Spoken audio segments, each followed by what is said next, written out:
just behind me, we've got Highstriker. Highstriker makes a return. I'm not seeing wet anymore. What have we got going in on this playground? I can't remember if it's Mac or Intamin we've commissioned, but obviously we're making some developments over in Old Town, some exciting stuff. A very different view to what I would have seen last season. We've now got a construction wall. Yo, what is going on, guys? My name is TheJackSilkstone. Today I'm here at Thorpe Park and I'm going to be meeting up with Russ Gaines, the Cluster Commercial Director for Thorpe Park and Chessington, and he's going to be showing me all of the changes that have taken place at the park over the winter period. Let's go.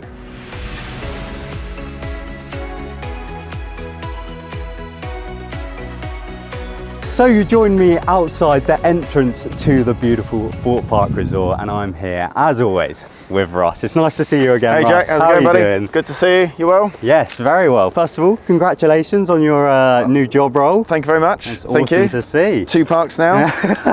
Exciting times. Busy, I bet. Indeed, yes. But yeah, we're once again here for a little tour of the Thorpe Park Resort. Yes, indeed. Yeah. And we start out here at the entrance. Yeah, we always start at the entrance. we like to play around and tweak things every year just to keep everyone on their toes, but always with a mind for improvements. So this year, and not just at the entrance, but for the whole park, we've had a real focus on our accessibility, how accessible our resort is for all of our guests. So we've made things a little clearer here out the front with some more clearer signage, so where guests know where to go if they've got a bag, they haven't got a bag, and that sort of thing. And we've moved our accessibility kiosk from inside the park, which used to be at the base of depth charge. We brought that to the front of the resort here, so we can look after our guests as soon as they arrive. Yeah. And I also noticed we've got some clearer hotel signage and everything. And I believe there's a new hotel gate as well. Yeah, absolutely. In the plaza. So the gate just to the right used to be reserved for annual pass holders during the day. That's now our step-free hotel access for our hotel guests at the out of hours. So when the park is in operation, used to be a little bit clunky through our other reception area, which had a couple of steps. So that's all now got much clearer signage, and as you can say, we're making that journey a little easier for our guests. And I also noticed just behind you, we've lost our food and beverage unit, which was introduced last year. Last year, yeah, relocated rather than lost. Yes. So the beautiful Airstream, which had a season, had lived out here for 2021 last year. Whilst incredibly popular, we want to make sure that all of those sorts of fun themed units get the absolute best use for our guests on the park, and with it being a mobile unit, we're able to do that. So we're looking at relocating that in the park, and that'll be up and running for the spring. Oh, that's brilliant. So it's not gone. It's not gone. Still very much there. Absolutely. That's brilliant, Russ. Anything else to show us out here in the entrance plaza? I think so. I mean, we'll always do it. We've made a few adjustments to how guests will arrive and where they queue. So when our guests arrive of a morning, they just need to head for the classic arches, and they'll be looked after for our guests there. As before, I think there was a little bit of confusion as to where our guests need to go if there's some longer queues on some of the longer days. But we've made some improvements to some of our search arches as well. Again, just with speed, but safety still very much at the forefront of everything we do. That's brilliant. I can notice a lot of nice signage changes as well. It's looking brilliant. It's good, and we've got the weather for it today as well. Absolutely, it's a gorgeous day. Indeed. Should we head into the park? Let's do it. Let's do it.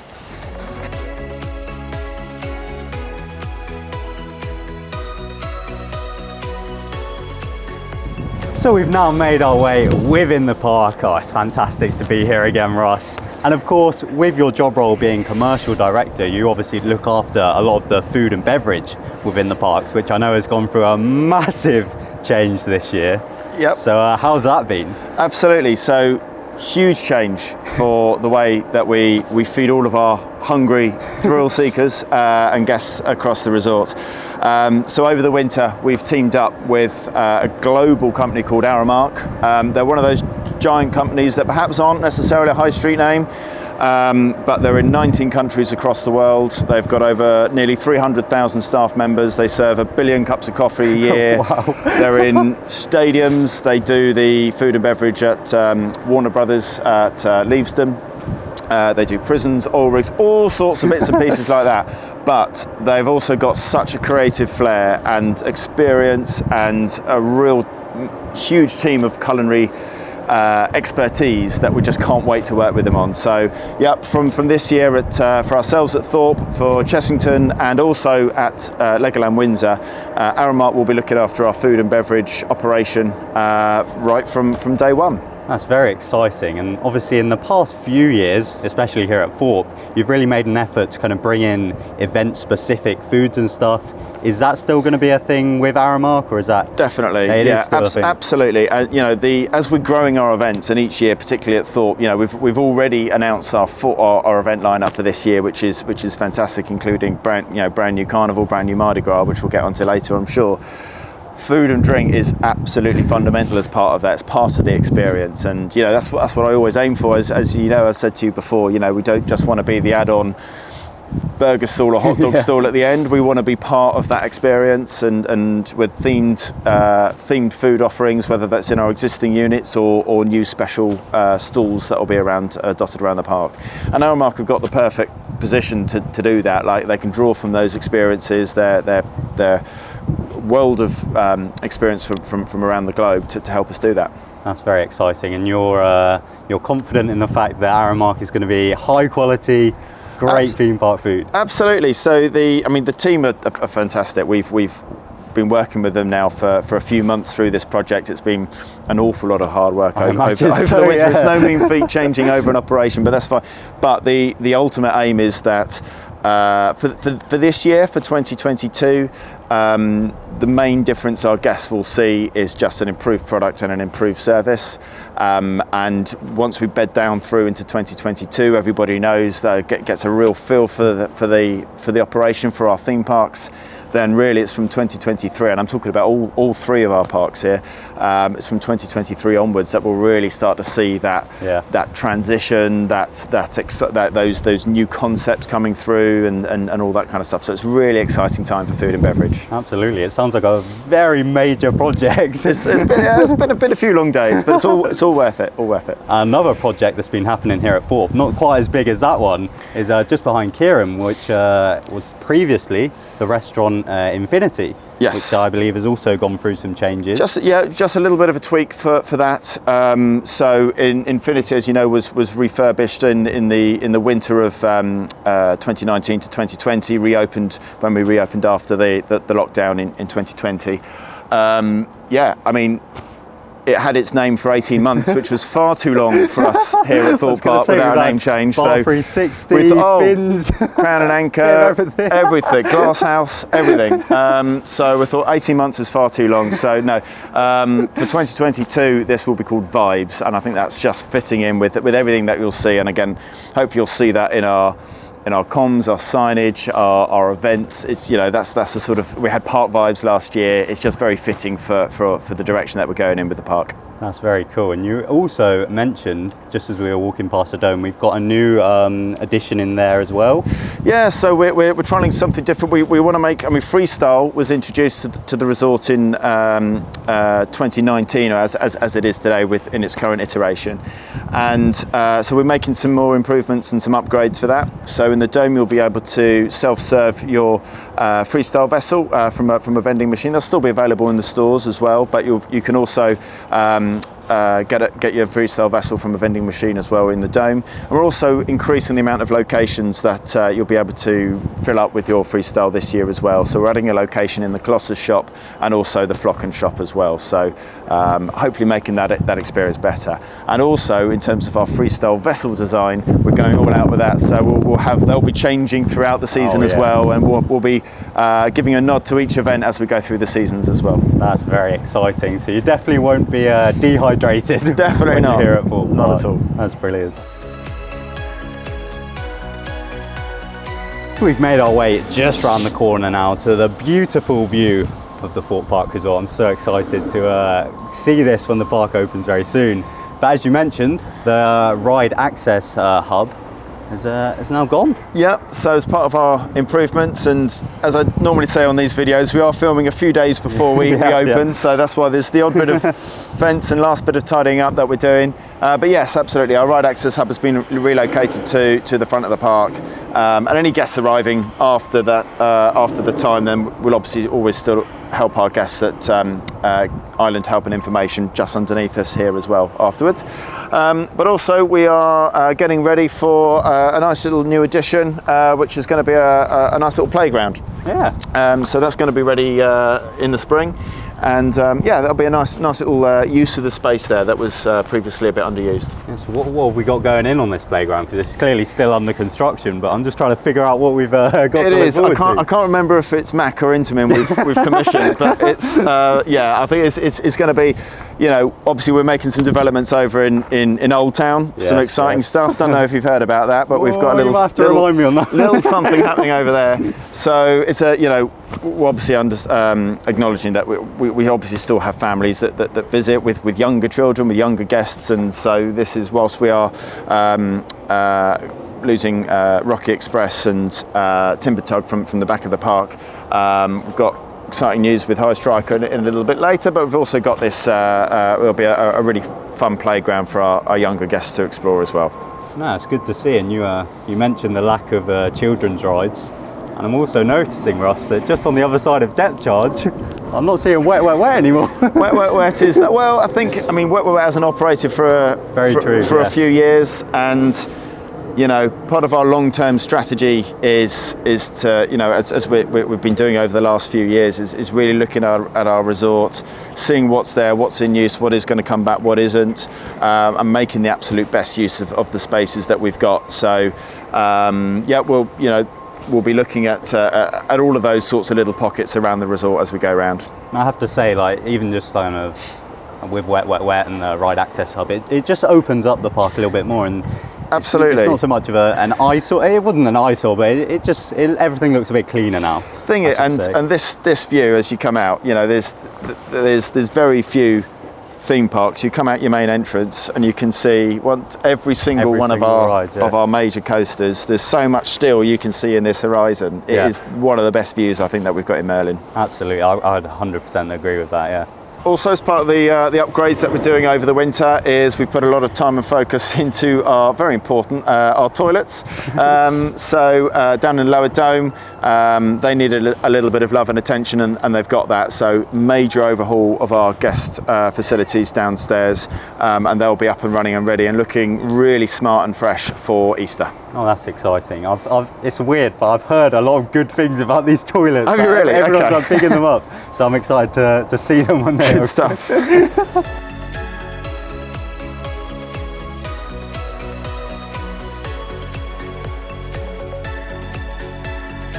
Just behind me, we've got the relocated, what was Lumber Jump, and now Highstriker. Highstriker makes a return, so absolutely in its brand new location. I think it's a cracking location actually here, right in the centre. So it's going to get a new lease of life, and it's really exciting to have that. And this will be up and running for the spring. That's very exciting. I love the new kind of paint job that it's had.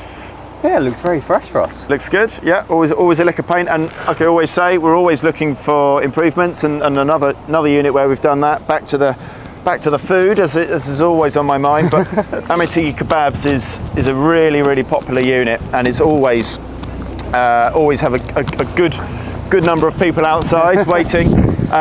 So we've made a couple of changes here, and we're tweaking the way that our guests will order. So we've now got a dedicated order and collection point, which we hope will speed up that service, because we know how popular Amity Kebabs is.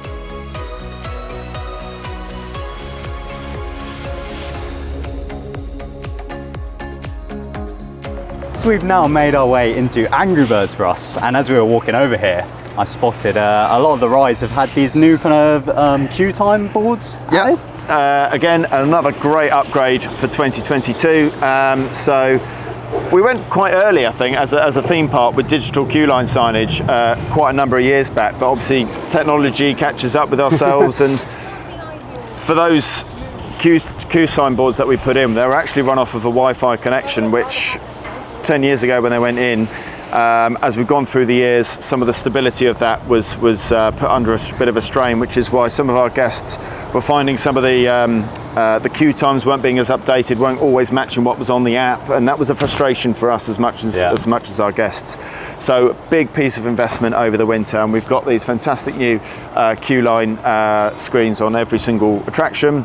Wow. They're much more rich content. They're hardwired, so we won't have to rely on airwaves and bits and pieces. And yeah, whatever is showing on your app will be showing what's on the ride as well. So a nice upgrade for this year. So we're keeping our eyes out for a little square screen at every ride across the park. Absolutely. That's brilliant. And they are all themed as well, which is brilliant. Absolutely. And we can do all sorts of stuff through the season as well, again, to match the events. Like event overlays and stuff. Exactly. Nice. Yeah. And I noticed just behind you, Russ, the Dodgems, I have to say, aren't looking the best right now. No, they're not. Well, a bit of TLC. Maybe we weren't necessarily planning on this bit of TLC, but it's getting it anyway. So we're filming a few weeks now since we had Storm Eunice hit the whole UK. We had 1 or 2 casualties across the resort, which we're working on. We got a little bit of damage to King Pig's Wild Hog Dodgems. We ordered a replacement roof as soon as we possibly could after the storm. A little bit of a delay in that coming through. So the Dodgems will be back. We're hoping, fingers crossed, in time for Easter. Has that storm caused any other issues around the park, or is it mainly just targeted? I mean, our events marquee didn't like it particularly well, but we're working through that, so it's not really affecting much on the guest operation. And there's a couple of bits of theming that we're working through. It's actually given us a really good opportunity to look at some of the theming at Colossus, which is obviously in its 20th year. We're looking at redoing some of that and bringing some of that back to its formal glory. Look at the positive side of it. Exactly. So we're over here at Nemesis Inferno now, which is apparently on a 5-minute queue, Russ. Let's go.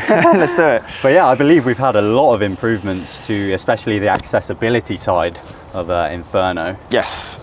So like I was mentioning at the beginning, we're looking at all aspects of our attraction to make it as improvements wherever we possibly can. And there'll be some that we'll go through. We can't do it all at once, all overnight, but we've made some big strides over this winter. We've got a dedicated accessible entrance now over here at Nemesis, and the accessible lift is back up in operation, which is great news for those guests that will need it for this year. That's very good. So we've got the standard queue, the accessibility queue, and then a fast track queue as well, all kind of separate now. Yes, indeed. That's brilliant. And obviously up at Alton Towers, they obviously announced plans that they were retracking their Nemesis. Indeed. Any plans for that on Inferno yet? No plans. No, we're still rocking and rolling with ours. Our Nemesis Inferno is obviously a bit younger than the original at Alton. So no, Nemesis Inferno will be still rocking and rolling for a few years yet. I've got to ask you, team Inferno or the original? Well, I've got to say Inferno, haven't I? I was here when it was built. Yes. So I was on the advert. Really? I was about the 3rd row back, I think.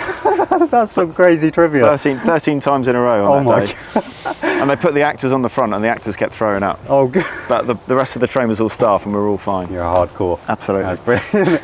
And I noticed just down this path we've got Rumble Rapids. Yeah. Which has also had some. Yeah. So the entrance bridge and tunnel, that's all been spruced up for this year as well.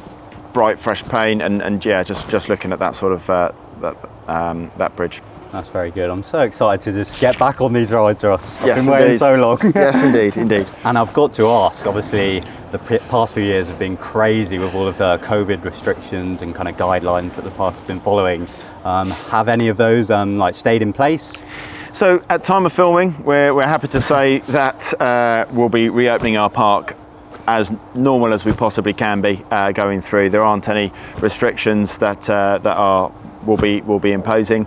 I guess just a couple of points on that. We're not necessarily going to be removing all the hand sanitizers because they're a good thing to have anyway. Absolutely, so we encourage any and all our guests to use them anyway, pandemic or not. And obviously we'll still get some.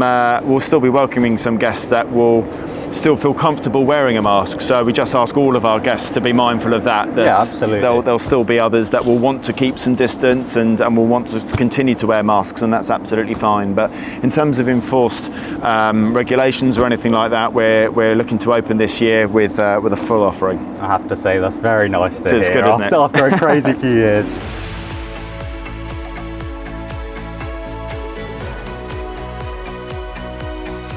So once again, we've got another year of unmissable events. Oh yes. And yeah, we've now we're opening up in a bit more normality. We were able to share our plans, share our calendar nice and early at the start of the season, and really exciting. And we've got 2 new events. So we're going to start off with Mardi Gras on the 19th of May. That's going to be a really fun festival, lots of colour, lots of vibes, lots of fun food, and a real nice festival atmosphere to the resort. Lots of beads and everything, I hope. Lots of beads. Yeah. We're just working through all that right now. So, and also it's going to have a cracking merchandise range as well, as will they all. Exciting. So once again, we're going really good on the merch for all of these events to support them. That's great to hear. We've got Carnival then, which will be our summer event running through from 22nd of July right through the summer. Again, all about just letting it out, laughing, screaming, having fun, that carnival atmosphere, lots of festivities, lots of great activities around the resort, and yeah, that's going to be a really nice summer feel for us this year. Oktoberfest, hopefully we'll be back again, donning our knobbly knees. So once again, bigger and better, and again, like we were mentioning the other day, earlier today, Aramark will be taken over and we'll be looking at our food and beverage offer for all of these events. So it'll be really good to see what they're going to be doing for us for Oktoberfest, really moving that food and beverage to the next level with that event piece as well. Have to dust off our lederhosen again. Absolutely, definitely. And of course, Fright Nights, 21st year of Fright Nights, and we're probably the most ahead we've ever been with Fright Nights, and obviously I can't say or won't say much, but we're already getting quite a good feel for what the lineup will be, and I would say this, wouldn't I, but it's going to be another cracking year. That's brilliant. You know, my favourite event of the year is always Fright Night, so Indeed. That makes me very happy. But yeah, which one are you most excited for, Russ? Well, tricky question, I imagine. Tricky question. I mean, I'm always up for anything new, of course. Yeah. So Mardi Gras Carnival going to be really good fun. We're also I've got to wear my Chessington hat for 10 seconds, and so we're also got some great. I'm also doing a nice Mardi Gras event at Chessington as well, which is going to be really fun. Really bringing in the animals into each event that we're doing over there. But I'll always have a soft spot for Oktoberfest. So. Oh yes, and obviously Carnival is kind of replacing it's happening at a time which Park Vibes took place last year. Is there a reason why kind of Carnival has taken over from Park Vibes? I think we wanted to differentiate between Mardi Gras and Carnival and Vibes. So it's sort of Carnival is again. We want to be as inclusive as we possibly can. We want to be sensitive. We want to make sure that whatever events that we put on appeal to as broad a range of our guests as we possibly can, and you know, I think you spotted it quite early on last year. We did some testing, we did some research out there to see what resonated and what was popular, and Carnival came back a really strong contender for us. So you're very much listening to the kind of guest and fan feedback, and as always, just like every single piece that we do, accessibility, events, kind of, you know, all of that kind of stuff, we're always listening to our guests. And I noticed just behind me, I have to admit, I've been looking through the trees on Monk Talk a lot recently, but it's nice to see it finally in person. We've had a lot of work done on the graffiti wall. Absolutely. So we had our graffiti wall put up last year in Park Vibes, and we've extended that round with a really cool design. Not meant to be any political statements or anything like that, just a show of our broad range of guests that we are, broad range of our staff, diversity, all from different walks of life, and a real nice punch of colour into the park. Definitely, it's certainly given a new lease of life to this area. Definitely, yeah. And I have to say, it looks a lot nicer than the 2 walls that were previously. Absolutely. We spent a lot of money on paint this year. I bet.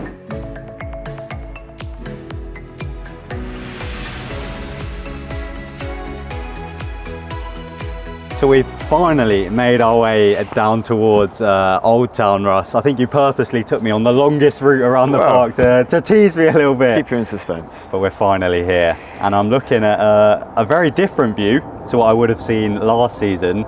We've now got a construction wall. Indeed, it's probably going to be the most looked at piece of hoarding for the next couple of years. So this is it, it's official, the start of our new adventure on our new coaster. So hasten to add that we've had a very successful and promising public consultation, really productive. So we are now at planning permission stage. So I need to put that in there. So it's not a foregone yet, but I would like to think that we've got we've got some good opportunity to do a really nice project over here. And yeah, as you would have seen from the winter, pretty much the week after we closed, we launched what those details would be. And yeah, it's going to be a really exciting piece for the park. Literally, even just seeing this wall is making me so excited. Obviously, we've filmed a good few videos over the past few years, and every time I ask you about the future of roller coasters at the park, and obviously you can never say too much, but it's all finally out there. How excited are you? Genuinely, it is, and I've got to say it was quite difficult with those videos, because if I told you, then I'll be sacked and I wouldn't be able to do any more videos for you. So, but yeah, as I've said to you before, I'm a Thorpe Park fan as much as I work here, and I've been at the park when nearly all of the coasters were installed and started in the first one, and I can't wait to be part of this, and also part of it from the ground up as well. We actually started writing a detailed brief for this attraction. It was the first week of April 2020. This was when I got involved. It was even before that. Which you'll remember was like the first or second week of lockdown. Yeah. So it was when we're all started working from home. We're all in our living rooms, back gardens, sheds and kitchens. Yeah. And that's when I personally started writing my detailed brief as what I wanted my input to be into the resort. And we all did that from our different sides of things. So whilst November 21 was when we could finally release it to the public, a lot of work had already been done in there. And I've got to say, you're pretty on point with all your little yellow markings. And I'm pretty sure people were thinking I was feeding you information, and I wasn't. So you were on the money. No, you know me. I'm always like scouring for any little hints I can get. And I'm just so happy that it's finally looking hopeful that it might finally happen, and this view that I'm looking at now could change massively. Yeah, over the next few years. It absolutely will. And we talked about the vista of the park back up there, and this will be another amazing addition to it. And I know I sound like a crack record when I say we genuinely listen to our guests and what people want from our park. That absolutely feeds through into this as well. We haven't just sort of picked a random coaster at what we think. We've genuinely looked at seeing, okay, well, what do we still need in our ride portfolio here? What elements do we need to put into this project that our guests are wanting, and perhaps we don't offer as much in our existing coaster estate. Yeah. So we really get that breadth of offer across all of our attractions. It's going to be fantastic, and a really good to do something at this end of the park as well. Absolutely, yeah. In terms of obviously this construction wall, obviously we won't be able to go into this area, so you can just kind of go around, and you mentioned that this wall is kind of going to have some signage and stuff. Yeah, it's not just going to be left. Absolutely, no, it won't be the plain white. So like I say, we're filming a few days before opening, so in the next day or two, this will be covered with some really lovely graphics. We can't go too detailed. We always like to keep you waiting a bit with some of what it is that we are planning. But they are graphics related to the project. Broadly, they might they might change as we get closer to the like I say, we like to drip feed in a little bit with all that. But it's really exciting to do it at this end of the park, and just have another big piece of investment into the resort.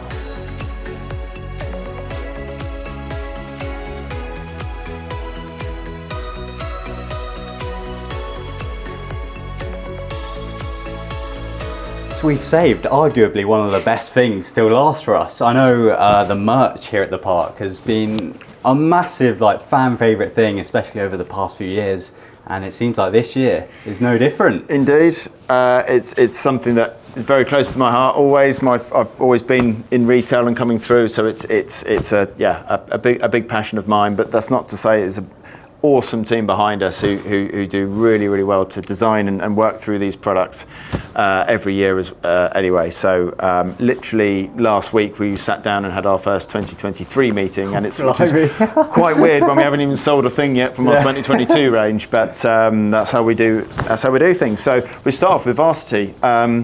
Not going to lie, it's whilst we knew it was a strong range last year, kind of the popularity did take us a bit by surprise. It was so well received, and I think the fact that we had the Park Vibes event, which kind of supported the merch range, I like to say, rather than the merch range supporting the event, because technically the merch actually came before the event. But no, so we've doubled down. We've expanded the range for this year. We've got these awesome tees that come through.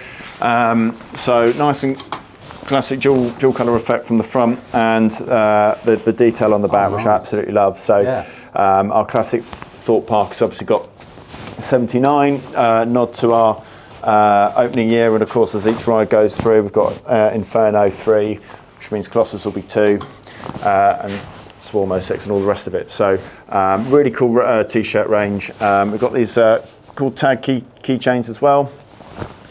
I think it's going to be a good nice addition, expansion to the range. That's very nice, and presumably this, along with everything else new, will be on the online shop as well? Indeed, yeah, we're still, that'll be working its way again this year. Really successful, really popular to put through. There'll still be some exclusives going through there as well, and some good deals as we go through the season, as well as we do the odd spot sale. Yeah, and I noticed we've got some other new stuff just down here. Yeah, again, we've clothing, big focus for us. Yeah. I'll start off with it. So this is a range that we're calling Fun for All. This is quite different. This is a bit of I don't want to call it experiment, because we're going fully in for it. But from what I remember, this is the first range that we've curated that you'll see at all of our Merlin attractions. Okay. So the Fun for All range. So if you look at the theming for it. Yeah, we've got the Smiler, Vampire. Nice. We've got Croc Drop there from Chesy. We've obviously got Stealth, as you say, Vampire. So it's a bit of a communal range across our all of our parks, and it'll be really interesting to see how that does as well.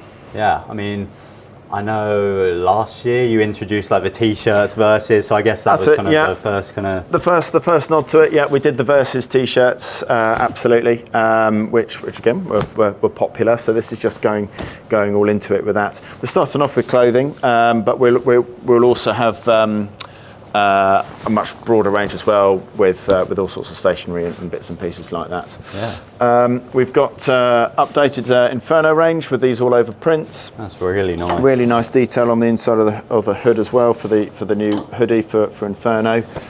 And as we go down, we've got nice new Saw t-shirts as well. I love this effect here on a really decent colour as well. Yeah. As well with the dual colour detail on the sleeves, and again a classic black Saw hoodie there as well. That's really nice, that one, black on black. Yeah. And obviously we've got a few birthdays this year at the park. We do. Obviously Colossus. So Colossus, we've got a nice 20 range for Colossus. Again, keeping that nod through. We want to make reference where we know things like the retro range was so popular, but we don't just want to redo a retro range every year. Although there's a very nice retro range at Chessington, which I will point you in the direction to over there. So that's we want to celebrate our heritage and our ride. So yeah, we've got a cool Colossus 20 range this year.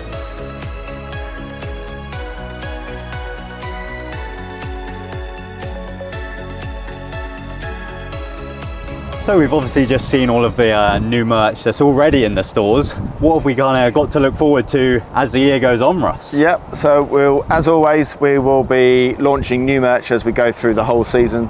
So it's not all out there right on day one. There'll be all sorts of stuff that will be coming through as we go through. We've got a really exciting special range for our Merlin Annual Pass holders. But yeah, jumping straight all the way through to Fright Nights. I've already seen some really cool products coming through for Fright Nights. We've got our first bespoke Fright Nights mug, and there's a very interesting piece of plush as well, which I won't reveal too much on it yet, but I think that one's going to be a top seller as well. Nice. Any kind of bespoke items for Mardi Gras and Carnival yet, or?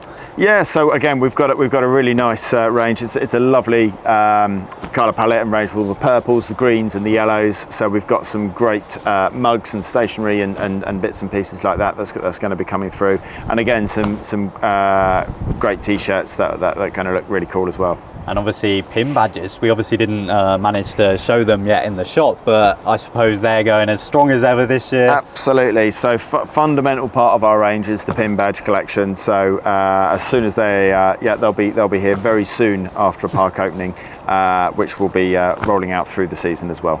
And even more event-specific pin badges, I'm sure. Definitely. Again, I saw the sneak peek of the Oktoberfest one this morning. So nice.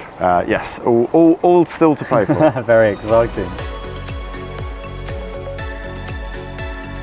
So we once again find ourselves looking out over the beautiful Thorpe Park. I'm so happy the weather's held out for us today, Indeed, Russ. better than yesterday, wasn't Absolutely. But yeah, a massive thank you to you as always, Russ. Pleasure. Thanks for taking the time out of your very busy schedule. No problem at all. To show us around, and hopefully we'll be seeing you a lot throughout the season. Indeed. Not only at Thorpe, but also Chessington. Yeah, it's going to be a busy year, but it's going to be a really great year, I think, at all of our attractions. Like I've said a couple of times, we've got that certainty, we've got that stability back this year. We've got some fantastic improvements going across all of our parks this year, and I think our guests will see a real difference in the vibe and the freshness of our attractions. So I can't wait to welcome you all along. Absolutely, and obviously we've had an entire walk around the park today, and we've got Exodus to look forward to in the future. Anything you can kind of say about the coming few years between now and whenever Exodus opens? So at the moment we're just focusing on our core product here. There's some really exciting plans that are coming up, but like I couldn't tell you anything about Project Exodus, as we're calling it. There's nothing else I can share Lips just yet. However, that's not to say there isn't stuff on the pipeline. That's exciting, yeah. And even moving past Project Exodus, I'm sure the park are having a few thoughts about the long-term future of the park. Definitely, yeah. We're no longer looking at it from a year-by-year basis. We're looking very much into the future, into our long-term future, and it's really exciting. That's brilliant to hear, Russ. And again, thank you so much for showing me around today. No worries. And of course, a massive thank you to Thorpe Park for allowing me to come in today and film this video, and a massive thank you to Kieran, who's behind the camera, following us around all day. So big up to him. And yeah, thank you all so much for watching. I am so excited to get back to the theme parks and see you all again. So yeah, thank you all very much for watching this video. My name is TheJackSilkstone. Goodbye.